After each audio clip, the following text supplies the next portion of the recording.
بعد از 110 شب از حضور حماسی مردم در میادین، همچنان این حضور پرشور مردمی ادامه داره.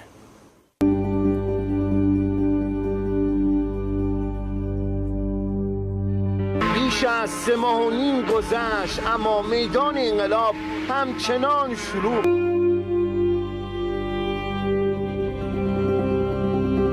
چرا مردم اینقدر اومدن؟ علت چیه؟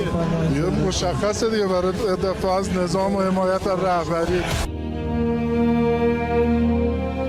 برای بهتر نشان دادن این شکوه حضور باید از فراز این میدان روایتگر حماسه آفرینی مردم باشه. این جمعیت واقعا بی‌نظیر است، واقعا بی‌نظیر است.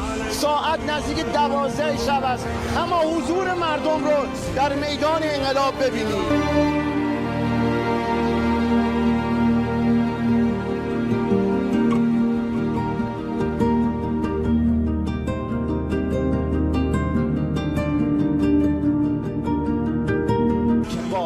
در تصور سخته که 110 شب این چنین زن و مرد، پیر و جوان در صحنه حاضر باشند.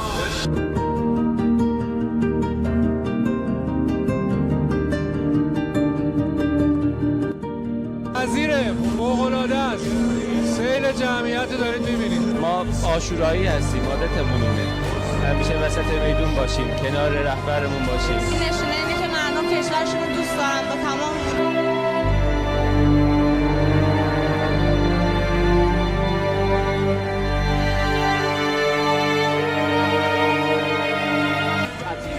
نواهای پرمفهومی به گوش می‌رسد.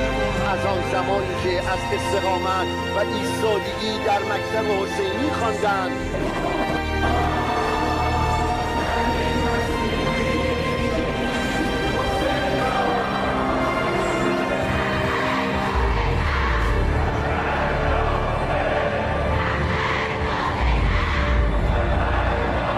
تا آن موقعی که فریادهایی در اطاعت از فرامین رهبری سرداری شد.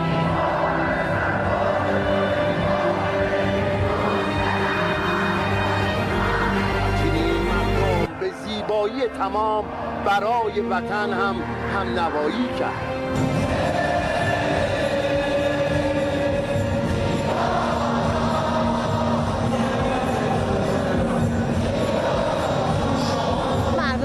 طوری هستن که وحدتشون همیشه با هم یکی هستش، پشت صحنه رو خالی نمی‌کنن. 110 شب گذشت، اما حضور مردم در دیگر میادین شهر هم همچنان پرشور ادامه دارد. در اولین شب جمعه ماه محرم اینجا در میدان نبوت، میدان شهید تهرانی مقدم، اینجا میدان ملت، اینجا میدان ونک، میدان قائم شمال شرق تهران. حسینی بای خبرگزاری صدا و سیما.